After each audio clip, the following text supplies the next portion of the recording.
ولا نجاة ولا فلاح ولا سعادة دائمة أبدية لا كدر فيها إلا الاعتصام بكتاب ربكم وسنة نبيكم محمد صلى الله عليه وسلم. بسم الله والحمد لله والصلاة والسلام على رسول الله وعلى آله وصحبه ومن والاه وبعد. Bien chers frères, nous allons aborder, Inch'Allah Ta'ala, un autre sujet important parmi les sujets liés à la perfection de notre servitude due à Allah Subhanahu wa Ta'ala. Allah Subhanahu wa Ta'ala a fait de nous des frères en religion. Innamal mu'minuna ikhwa. Les croyants ne sont que des frères. Allah Subhanahu wa Ta'ala nous a réunis sur cette religion malgré nos différences d'origine, nos différences de couleur, nos différences de langue, et ainsi de suite parmi les choses qui diffèrent entre nous. Et malgré cela et malgré ces différences, nous sommes tous liés par ce lien qui est un des liens le plus solides dans ce bas monde, qui est la fraternité en Allah subhanahu wa ta'ala. Et cette fraternité, elle fait partie des bienfaits qui nous ont été accordés par notre Seigneur subhanahu wa ta'ala. Il dit dans son noble livre: وَاذْكُرُوا نِعْمَةَ اللَّهِ عَلَيْكُمْ إِذْ كُنْتُمْ أَعْدَاءً فَأَلَّفَ بَيْنَ قُلُوبِكُمْ فَأَصْبَحْتُمْ بِنِعْمَتِهِ إِخْوَانًا. Et rappelez-vous le bienfait d'Allah sur vous. Donc ici il parle d'un bienfait. Quel est ce bienfait? Alors que vous étiez ennemis, il a réuni entre vos cœurs et vous êtes devenus des frères. Donc Allah subhanahu wa ta'ala ici, il nous rappelle que cette fraternité est un bienfait de sa part. Il nous a réunis sur cette religion et il a fait de nous des frères. Et ceci ne peut se concrétiser que par la volonté d'Allah subhanahu wa ta'ala. C'est pour cela qu'il dit à son prophète sallallahu alayhi wa sallam: لو أنفقت ما في الأرض جميعا ما ألفت بين قلوبهم ولكن الله ألف بينهم. Si tu avais dépensé tout ce qui se trouve sur terre, toutes les richesses qui se trouvent sur terre, afin de réunir entre leurs cœurs, tu ne les aurais pas réunis. Mais c'est Allah qui les a réunis. Allah seul, subhanahu wa ta'ala, a réuni entre les cœurs des croyants. Et ce bienfait, qui est un bienfait immense, il nous incombe d'être reconnaissant à l'égard d'Allah, subhanahu wa ta'ala, pour celui-ci. Et ne pas le négliger. Prendre soin de ce bienfait, prendre soin de cette fraternité en islam, et avoir conscience que le fait de prendre soin de ce bienfait est une manière de te rapprocher d'Allah subhanahu wa ta'ala. C'est-à-dire que les frères entre eux, lorsqu'ils se donnent mutuellement leurs droits, qu'ils accomplissent mutuellement leurs devoirs les uns envers les autres, et les sœurs entre elles, lorsqu'elles s'acquittent de leurs devoirs les unes envers les autres, et qu'elles s'accordent mutuellement leurs droits entre elles, on se rapproche de cette manière d'Allah subhanahu wa ta'ala. Et c'est une façon de faire preuve de reconnaissance envers Allah qui nous a unis sur cette religion. Donc ce bienfait ne doit pas être négligé, surtout à notre époque. On vit beaucoup de troubles, beaucoup de divisions entre les gens, beaucoup de gens et de relations qui sont rompues, parfois, et même bien souvent, pour des objectifs vils, ou même des objectifs mondains, ou parfois sous couvert de raisons religieuses qui sont en réalité des raisons religieuses qui ne sont pas justifiées. Et on voit des liens de fraternité brisés, des gens divisés pour des raisons injustifiées religieusement. Donc les musulmans doivent impérativement apprendre quels sont leurs devoirs les uns envers les autres afin de préserver ces liens de fraternité et ne pas les briser. Et le cheikh, Saleh al-Cheikh, qu'Allah le préserve, a réuni dans une conférence 10 droits parmi les droits de la fraternité et des frères les uns envers les autres, des frères en religion. Et lorsqu'on dit les frères, cela englobe également les sœurs. Ces liens de fraternité, ils englobent aussi bien les hommes entre eux, que les femmes entre elles, que les grands avec les petits, ou les petits avec les grands, et ainsi de suite. C'est général. Donc même si j'emploie plus souvent le mot frère, cela concerne aussi les sœurs entre elles. Barakallahu fikum. Donc Allah subhanahu wa ta'ala, il a fait de nous des frères. Il nous a unis sur cette religion et il a légiféré entre nous des droits et des devoirs. Et le cheikh, qu'Allah le préserve, il a mentionné 10 de ses droits et devoirs que j'ai résumé ici, certaines de ses paroles, selon l'essence, simplement, les idées de ce que le cheikh a mentionné que je vais résumer, car ce ne serait pas possible de tout lire et tout mentionner. Mais Inch'Allah, on va mentionner l'essentiel, demandant à Allah subhanahu wa ta'ala de rendre cela profitable pour l'ensemble d'entre nous et de nous aider à concrétiser cela afin de préserver nos liens de fraternité. Il dit le premier droit, ou ton premier devoir envers ton frère en Allah, c'est que l'amour que tu lui portes ne soit que pour Allah, et que ce ne soit pas pour un objectif mondain. Et ce premier droit, en réalité, il se résume à la sincérité. La sincérité dans les paroles et les actes. Que tu sois sincère envers Allah subhanahu wa ta'ala lorsque tu tisses des liens avec tes frères en religion.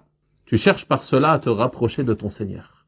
Tu aimes ton frère, non pas pour un objectif mondain, non pas pour un intérêt, non pas parce qu'il est de la même origine que toi ou du même quartier.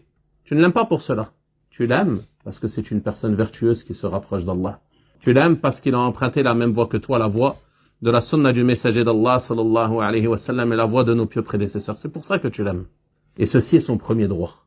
Et si tu l'aimes pour autre chose que cela, que tu ne recherches à travers tes relations avec lui qu'un intérêt mondain, alors en réalité tu ne lui as pas donné son droit et tu l'as trahi.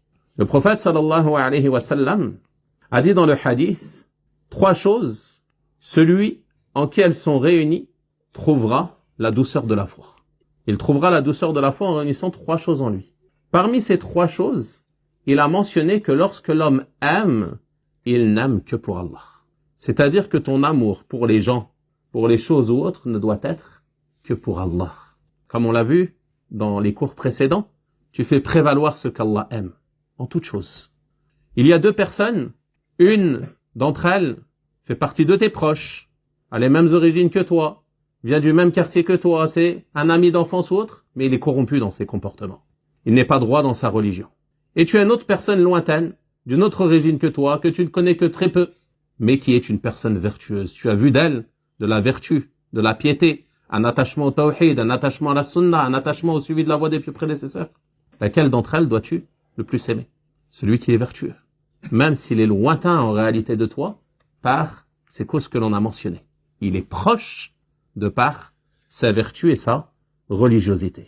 Donc, l'objectif est que ton amour que tu portes pour tes frères soit un amour en Allah subhanahu wa ta'ala et non pas des intérêts mondains. Et si tu caches dans ton cœur autre chose que cela, que tu cherches à te rapprocher de tes frères, que tu cherches à te rapprocher de certaines personnes, et que tu caches dans ton cœur un objectif mondain, ou que tu cherches à atteindre un objectif autre que cela, alors tu as trahi ton frère. Et tu ne lui as pas donné son droit. Et tu ne t'es pas acquitté de ton devoir envers lui. Ce premier droit, il est d'une grande importance. Il est même essentiel. Car sans celui-ci, tu ne pourras pas t'acquitter des droits suivants. Si cela est absent, si l'amour en Allah est absent, tout ce que l'on va mentionner par la suite, il sera difficilement concrétisable. Et c'est pour cela qu'il fait partie des bénéfices de l'amour en Allah subhanahu wa ta'ala que tu t'acquitteras de l'ensemble de tes devoirs envers tes frères. Parce que si tu l'aimes en Allah, tu as basé ta relation avec lui sur l'amour d'Allah et sur ce qui te rapproche d'Allah. Donc tu vas chercher à t'acquitter de tes devoirs envers lui et à lui donner ses droits. Car tu crains Allah subhanahu wa ta'ala à son égard. Lorsque tu lui parles, tu crains Allah. Donc tu fais attention de ne pas prononcer à son égard une parole blessante. Lorsque tu le vois, tu fais attention de ne pas le blesser par tes agissements, de ne pas l'unir, car tu crains Allah. Tu l'aimes en Allah, donc tu fais attention de ne pas faire une chose dans tes relations avec ce frère qui vont t'écarter d'Allah. Mais tu cherches à te rapprocher d'Allah subhanahu wa ta'ala à travers ta relation avec ton frère. Et en réalité, si on souhaite profiter de ces choses que l'on va mentionner dans ces 2 cours, Inch'Allah, et dans ces 2 assises de manière plus générale, sachez que ces 10 points, ils ont une portée plus générale que les simples liens de fraternité.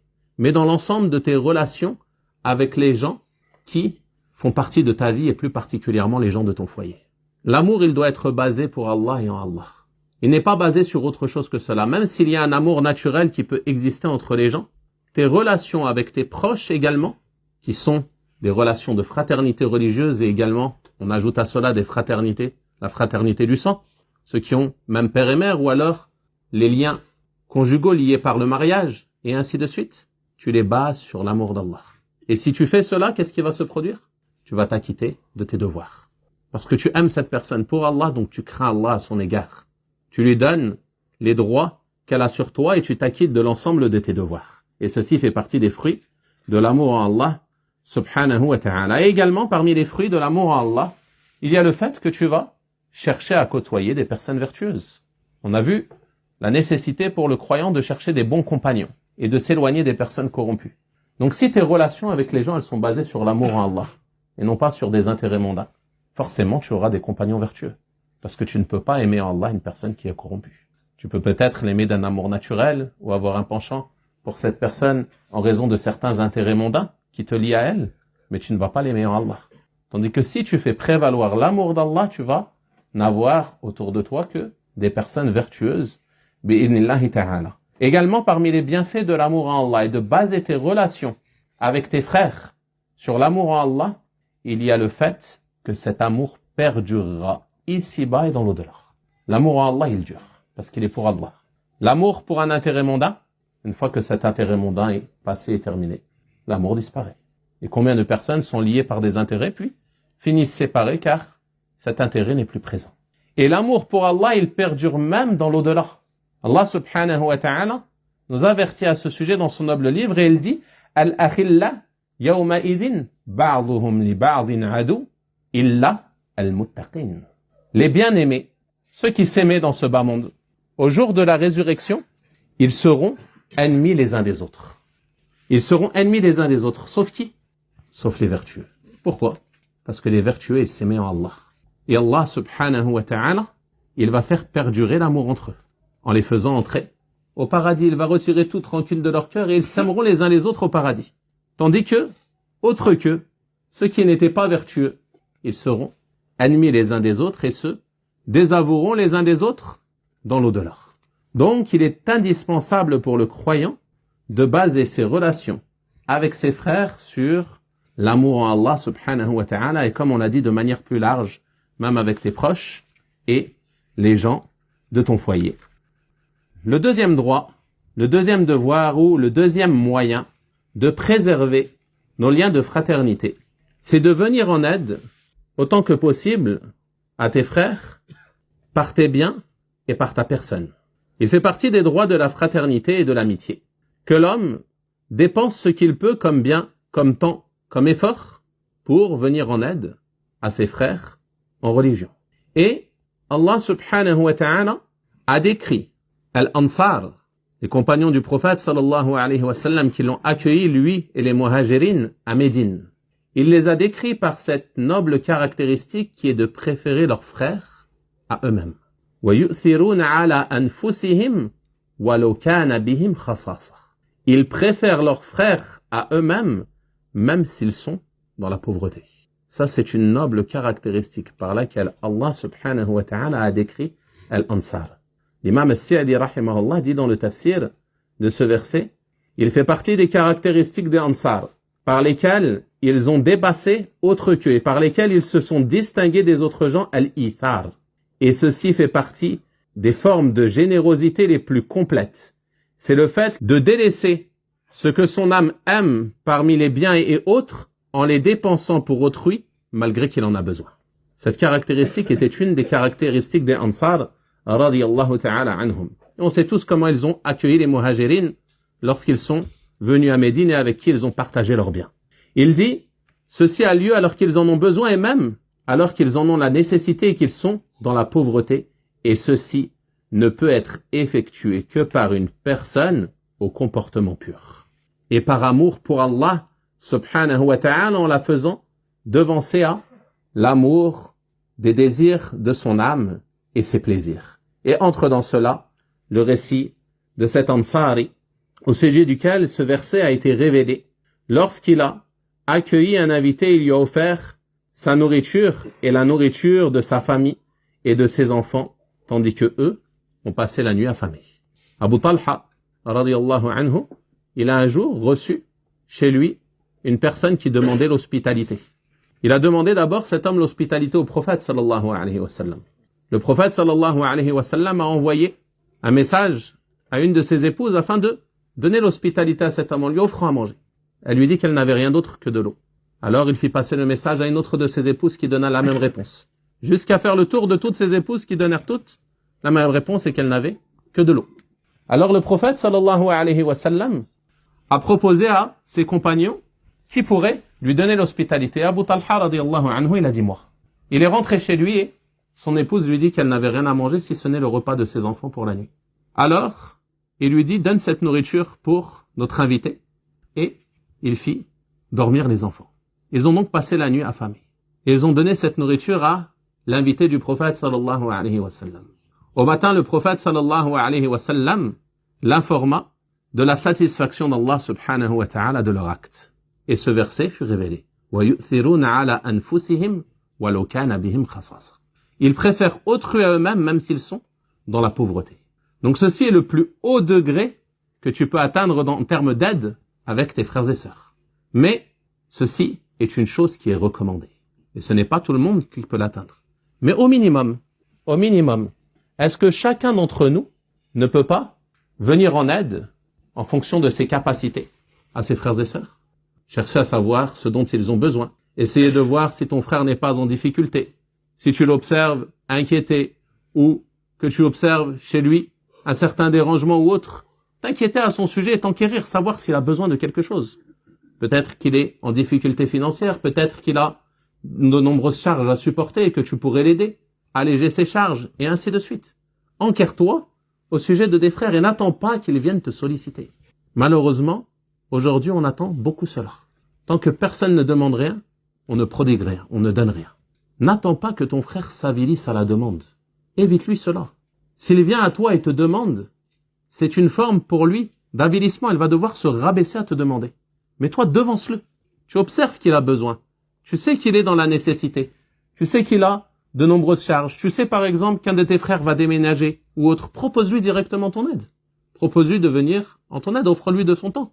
Tu sais qu'un frère est nouveau dans cet endroit, qu'il a besoin de connaître certaines choses, qu'il ne sait pas où se trouvent certaines choses. Accueille-le, propose-lui de ton temps pour l'orienter, l'aider à connaître les endroits et ainsi de suite. Ceci fait partie de l'entraide entre les frères et ceci fait partie des droits et des devoirs que nous avons les uns envers les autres. Allah subhanahu wa ta'ala, il a décrit les croyants dans son noble livre en disant qu'ils sont ruhama'u baynahum, miséricordieux les uns envers les autres. Ils se font miséricorde les uns envers les autres. Ils cherchent à savoir quels sont les besoins des uns et des autres afin de s'entraider. Et les croyants sont entre eux à l'image d'un édifice dont les parties se renforcent les unes les autres, comme a dit le prophète sallallahu alayhi wa sallam dans le hadith. Donc il est important pour nous de chercher à concrétiser cela afin de préserver nos liens de fraternité. Et ce droit, tu pourras ne le donner à tes frères que si tu fais tout pour t'éloigner et t'écarter et te préserver de l'avarice, par laquelle sont éprouvées nombre de personnes, et qui ont peur de dépenser de leurs biens, et qui ne viennent pas en aide aux nécessiteux, aux besogneux, ou même à ceux qui peuvent parfois être en difficulté parmi les gens de leur entourage. Et Allah subhanahu wa ta'ala dit, dans le même verset que l'on a mentionné précédemment, وَمَن يُوقَ شُحَّ نَفْسِهِ فَأُولَٰئِكَ هُمُ الْمُفْلِحُونَ. Et celui qui se préserve de l'avarice de sa propre personne, ceux-là sont ceux qui réussissent. Et lorsqu'on parle d'avarice, il ne faut pas penser que l'on parle seulement de l'avarice concernant l'argent. Ce n'est pas seulement ne pas donner son argent, mais cela peut être aussi l'avarice de ton temps. Il y a des personnes qui ne donnent jamais de temps à leur frère. Son frère a besoin d'aide, comme on l'a dit tout à l'heure, pour un déménagement, pour porter une charge lourde, pour aller dans un endroit qu'il ne connaît pas, pour aller voir une personne qu'il ne connaît pas et que toi tu connais. Donne-lui de ton temps, aide-le. Viens lui en aide afin de lui faciliter cela, et celui qui vient en aide à son frère, Allah subhanahu wa ta'ala lui accorde son aide, comme il est venu dans le hadith. Et tant que tu es au service de ton frère, alors tu obtiendras des bienfaits immenses de la part d'Allah subhanahu wa ta'ala. Et le cheikh, hafidahullah, a mentionné un récit ici de Ar-Rabi' ibn Khuthaym, un des prédécesseurs. Il dit qu'un jour, il dit à sa famille de leur préparer une nourriture particulière, qui faisait partie des nourritures qu'il aimait le plus. Une fois que ce repas a été préparé de la meilleure des manières, il prit ce repas et se rendit auprès d'un de ses frères qu'Allah avait éprouvé par une calamité suite à laquelle il avait perdu la vue, la parole et l'ouïe. Il est devenu sourd, muet, aveugle. Une fois que cette personne a perdu ses 3 sens, on ne peut plus communiquer avec elle. S'il a besoin d'une chose, on ne peut pas le savoir. Si tu fais une chose pour lui également, on ne peut pas le savoir. Donc Ar-Rabi', qu'est-ce qu'il a fait? Il a demandé à sa famille ce plat, qui faisait partie des plats qu'il aimait le plus, et il s'est rendu auprès de cet homme, et il ne s'est pas contenté de lui donner, mais il l'a nourri. Il l'a fait manger. Et il n'est parti qu'après que cet homme soit rassasié. Lorsque les gens ont vu agir ainsi, ils lui ont demandé « Pourquoi fais-tu cela? Pourquoi n'as-tu pas simplement posé la nourriture auprès de sa famille et eux, ils l'auront nourri? Il ne sait même pas que tu es venu. Il est sourd, muet, aveugle. Il ne sait pas qui lui a donné à manger. » Alors Ar-Rabi', il lui a donné une réponse qui doit être une grande leçon pour chacun d'entre nous. Et il lui a dit « Lakinna Allah ya'lamu » Allah, il le sait. Il n'agit pas pour lui. Il agit pour Allah. Il n'a pas besoin que son frère sache. Allah le sait. Donc, il a nourri son frère, non pas pour un intérêt mondain, mais seulement pour obtenir la satisfaction d'Allah, subhanahu wa ta'ala. Et les récits à ce sujet sont nombreux chez les pieux prédécesseurs. Le cheikh fait allusion notamment à l'histoire d'un parmi les pieux prédécesseurs qui s'est occupé de l'épouse et des enfants d'un de ses frères en religion qui est décédé pendant 40 années, jusqu'à mourir, jusqu'à ce que lui meure. Et ils ont vécu l'épouse de son ami et ses enfants comme si leur père n'était pas décédé. Il dépensait de ses biens pour eux, de la même manière qu'il l'aurait fait pour sa propre famille, pendant 40 années. Où en sommes-nous de ces comportements aujourd'hui? Ce peut qu'une personne, tu lui demandes un service 1 jour, 2 jours, 3 jours, c'est bon. Il va te dire, il faut pas exagérer non plus. C'est bon. 1 fois, 2 fois, pas tous les jours non plus. Et malheureusement, ceci provient de ce dont on a parlé, de l'avarice. L'avarice, ce n'est pas l'avarice de l'argent seulement, mais aussi l'avarice du temps. Enfin, pour conclure sur ce point, il y a une chose très importante à mentionner. Lorsque tu viens en aide à tes frères, comme on l'a dit, tu leur viens en aide pour Allah subhanahu wa ta'ala. Ce n'est pas pour un intérêt mondain. Ce n'est pas pour chercher les compliments de ton frère ou son affection ou autre chose que cela. Donc, lorsque tu fais cela, tu ne dois rien attendre en retour de la part de ton frère. Si tu l'invites, tu ne l'invites pas pour que lui, la prochaine fois, il t'invite. Si tu lui donnes, tu ne lui donnes pas pour que la prochaine fois, il te donne. Tu n'attends rien de lui. La nuridu minkum jaza'an wa la shukura. Nous n'attendons de vous ni rétribution ni remerciement. Lui, de son côté, il fait partie du bon comportement et de la noblesse de son caractère qu'il te rende l'appareil. Ça fait partie du bon comportement. Tu lui as fait du bien, il te fait du bien. Lorsqu'on te fait du bien, il fait partie du noble comportement que tu rendes à ton frère le bien qu'il t'a fait. Mais s'il ne le fait pas, tu ne dois rien attendre. Tu ne dois pas t'attrister qu'il ne l'ait pas fait. Tu ne dois pas changer ton comportement à l'avenir parce que lui ne t'a pas rendu l'appareil. Combien de gens sont éprouvés par cela? C'est toujours moi qui paye, c'est toujours moi qui invite, c'est toujours moi qui fais ceci et cela. Puis ensuite, ils auront les liens avec ses frères. Pour qui les as-tu nourris? Pour qui les as-tu invités? Que cherchais-tu à travers cela? Cherchais-tu à te rapprocher d'Allah réellement? Si tu cherchais réellement à te rapprocher d'Allah subhanahu wa ta'ala, tu n'aurais pas eu ce comportement. Tu aurais continué à faire cette bonne action que tu faisais et qu'Allah t'a facilité. Loue Allah subhanahu wa ta'ala d'être celui qui fait et de ne pas être celui qui reçoit. La main qui donne est meilleure que celle qui prend. Loue Allah subhanahu wa ta'ala, il t'a facilité. Continue de faire le bien. Donc, ne gâche pas cette bonne action par ce genre de mauvais comportement. Et également, ne nuis pas à tes frères en leur rappelant l'aide ou les dons que tu as pu leur faire. Ya ayyuhalladhina amanu la tubtilu sadaqatikum bil manni wal adha. Allah subhanahu wa ta'ala dit, ô vous qui croyez, n'annulez pas vos aumônes par le rappel et la nuisance. Ne lui rappelle pas que tu lui as donné. Ne lui rappelle pas que tu l'as aidé. Ne lui rappelle pas que tu as fait ceci et cela pour lui. Tu l'as fait pour Allah subhanahu wa ta'ala, donc ne nuis pas à tes frères en raison de cela. Ensuite, le troisième devoir et la troisième chose à accomplir afin de préserver nos liens de fraternité, il y a le fait de chercher à préserver l'honneur des uns des autres. Le prophète sallallahu alayhi wa sallam a dit dans le hadith, votre sang, vos biens et votre honneur sont sacrés. L'honneur de ton frère, c'est une chose qui est sacrée, à laquelle tu ne dois pas porter atteinte. Et ce, de manière générale, l'ensemble des musulmans. Même les musulmans que tu ne connais pas, leur honneur est sacré. Alors que dire du musulman avec qui tu entretiens une relation d'amitié, celui avec qui tu as une certaine proximité, son honneur est encore plus sacré à ton égard. Tu dois veiller à ne pas lui porter atteinte. Et tu dois veiller à préserver l'honneur de ton frère. Et entre dans cela le fait de ne pas dévoiler ses défauts aux gens. Tu es proche de lui, c'est ton ami. Forcément, tu vas avoir connaissance de ses défauts plus que tout autre. Si vraiment cette amitié est pour Allah, que les liens que tu as avec lui sont pour Allah, il fait partie de son droit que tu couvres ses défauts et que tu ne les dévoiles pas. Combien sont ceux, lorsqu'ils fréquentent une personne et connaissent certains défauts, vont en parler à tous les gens qui les entourent et portent ainsi atteinte à l'honneur de leur frère. De par ta proximité avec lui, tu vas voir de lui certains actes que les autres ne voient pas et qui sont peut-être mauvais. De par ta proximité avec lui, tu vas peut-être le voir dans certaines situations où il va prononcer des paroles qu'il n'aurait pas dû prononcer, avoir des agissements qu'il n'aurait pas dû avoir. Et tu ne dois pas dévoiler cela aux gens. Mais tu dois préserver l'honneur de ton frère, préserver l'honneur de ton ami. Et s'il y a une chose mauvaise en lui, si réellement tu es son ami et que tu l'aimes pour Allah, alors ton devoir est de le conseiller, afin qu'il se réforme. Et non pas de dévoiler ce qui est couvert. Ceci s'oppose à la loyauté que tu dois à ton frère. Tu ne dois pas chercher à lui nuire en dévoilant ses défauts. Également, parmi les choses qui vont t'aider à préserver son honneur, et qui entrent dans ce point, il y a le fait de ne pas lui poser trop de questions, de trop l'interroger sur sa vie privée, de trop l'interroger sur ce qu'il fait, de chercher à tout savoir le concernant. Le prophète sallallahu alayhi wa sallam a dit « Min husn islamil mar'i tarkuhu ma la ya'ni » Il fait partie du bon islam d'une personne de délaisser ce qui ne le concerne pas. Ce dont ton frère ne t'a pas informé, tu n'as pas à l'interroger à ce sujet et à chercher à savoir.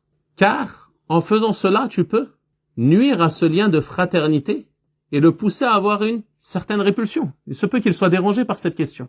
Ou il se peut que cette question le mette mal à l'aise car la réponse, il ne peut pas te la donner. Peut-être qu'elle comprend certains interdits, des choses qui doivent être couvertes, des choses qui doivent pas être dévoilées. Donc, n'insiste pas dans les questions que tu lui poses. Combien sont ceux, il voit quelqu'un dans un endroit, par exemple, je t'ai vu là-bas, qu'est-ce que tu faisais? Ça ne te concerne pas, mon frère. Ça ne te concerne pas ce qu'il faisait. Tu peux lui dire que tu l'as vu, il n'y a pas de gêne. Je t'ai vu tout à l'heure, tu ne m'as pas vu. Il n'y a pas de gêne. Mais ne lui demande pas ce qu'il faisait, ça ne te concerne pas. Peut-être qu'il faisait une chose privée, une chose personnelle qu'il n'a pas à te dévoiler, et ainsi de suite. Donc il ne faut pas poser trop ce genre de questions qui peuvent faire suivre l'amitié par la haine et l'animosité, wallah al-musta'an. Également, parmi les choses qui entrent dans ce point, le fait de préserver ses secrets. Tu es son ami, tu es son frère, tu es son proche, tu es son confident. Il t'a confié des choses, ce n'est pas pour que tu ailles les dévoiler et les propager parmi les gens. Lorsque ton frère te confie une parole, c'est une amana, un dépôt. Et Allah subhanahu wa ta'ala nous a ordonné la préservation des dépôts, la préservation de l'amana. Donc si ton frère te confie une parole, et encore plus s'il te dit, ne le dis à personne. Ce n'est pas pour que toi, à ton tour, tu ailles le dire à quelqu'un d'autre, en lui disant de ne le dire à personne. Et puis tout le monde le sait, mais tout le monde ne doit le dire à personne. Ceci ne c'est plus un secret. Quoi qu'il en soit, de manière générale, les gens de science disent si tu as un secret, la meilleure manière de le garder, c'est de n'en parler à personne. Sinon ce n'est plus un secret, car une fois que tu l'as dévoilé à une personne, il risque d'être dévoilé à autrui. Mais il fait partie de nos devoirs envers nos frères. S'il te confie un secret, de ne pas le dévoiler, de ne pas en parler à autrui. Le prophète sallallahu alayhi wa sallam, il dit, si l'homme parle, il prononce une chose, et qu'il se tourne avant de te le dire, il est en train de parler avec toi, il se tourne pour regarder qu'il n'y a personne qui l'entend. Ce qu'il t'a dit est une amana. Pourtant, il ne t'a pas dit ne le dis à personne. Mais tu as vu à travers son comportement qu'il te parlait parce que tu es seul. Donc ne dévoile pas ce qu'il t'a confié. N'en parle pas à autrui. Garde cela entre toi et ton frère. Également parmi les choses qui entrent dans ce droit, qui est la préservation de l'honneur, il y a le fait d'être indifférent aux manquements de ton frère, à certains de ses défauts que tu peux observer, ou à certaines choses qui peuvent se produire et desquelles tu n'aurais pas dû avoir connaissance. Par exemple, il t'a invité chez lui. Tu es chez lui et, en entrant chez lui, il se peut que tu vois des choses qu'il n'a pas eu le temps de ranger. Sois indifférent de cela. Ne porte pas le regard sur ces choses. Ne regarde pas plus que ce qu'il t'a permis de regarder. Ne cherche pas à savoir ce qu'il y a dans les autres pièces de sa demeure, si ce n'est celle où il t'a fait entrer. Également, Si tu entends des choses, il se peut qu'il passe dans l'autre pièce et que tu l'entendes discuter avec ses proches, avec sa famille, avec ses enfants. Ne cherche pas à tendre l'oreille pour écouter cette discussion. Et si tu entends une chose malgré toi, fais comme si tu n'avais rien entendu. Ne lui montre pas que tu as entendu, ne lui montre pas que tu sais. Sois indifférent de cela. Et ceci est la meilleure des manières de préserver son honneur. Bi'idhnillahi ta'ala.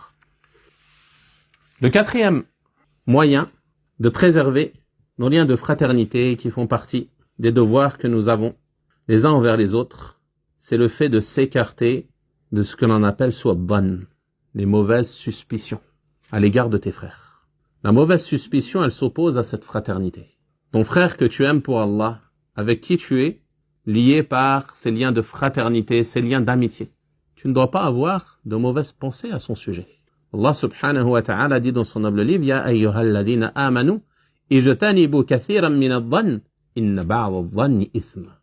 Oh, vous qui croyez, écartez-vous de beaucoup de soupçons, et certains soupçons relèvent du péché. Écartez-vous de beaucoup de soupçons, et certains soupçons relèvent du péché. Le prophète sallallahu alayhi wa sallam, il dit, prenez garde aux soupçons, car le soupçon est le discours le plus mensonger. Il nous avertit contre cela. Ces soupçons, ce sont les choses les plus mensongères. Ils sont souvent suggérés par le diable, afin de semer la discorde entre toi et ton frère. Donc, si ton âme t'appelle au fond de toi à certaines de ces choses, tu as vu quelque chose de ton frère, tu as entendu une parole de ton frère, et tu en penses le mal. Tu as une mauvaise pensée à ce sujet. Tu lui donnes une mauvaise interprétation. Lutte contre ton âme pour lui donner une bonne interprétation. Car la base est que c'est ton frère en Allah et c'est ton ami. Attention, ici on ne parle pas des gens mauvais.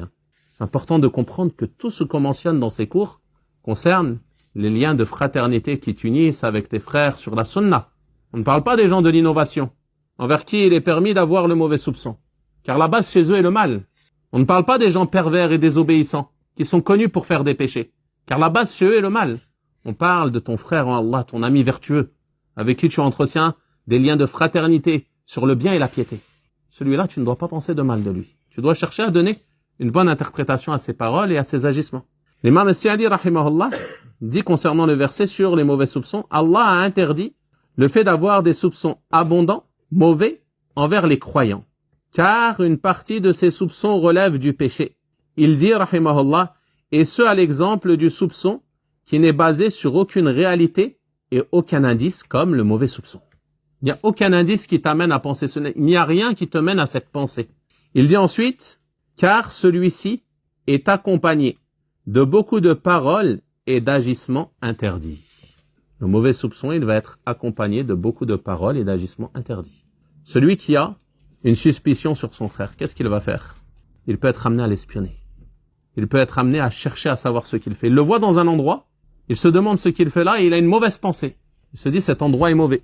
Peut-être qu'il fait telle ou telle chose. Au lieu d'être indifférent et de partir, et de rester sur la base que son ami est vertueux, qu'est-ce qu'il fait? Il le suit du regard. Peut-être même qu'il s'arrête. Il observe ce qu'il fait. Il cherche à savoir où il va et ce qu'il va faire. Pourquoi? Sur la base de quoi? Un mauvais soupçon. Donc il va tomber dans l'interdit de l'espionnage. Ou alors il va s'enquérir à ce sujet, il va demander, j'ai vu un tel là-bas, qu'est-ce qu'il faisait? Savez-vous ce qu'un tel va faire là-bas? Pourquoi il se rend à cet endroit? Et ainsi de suite. Tout ça sur la base d'un mauvais soupçon.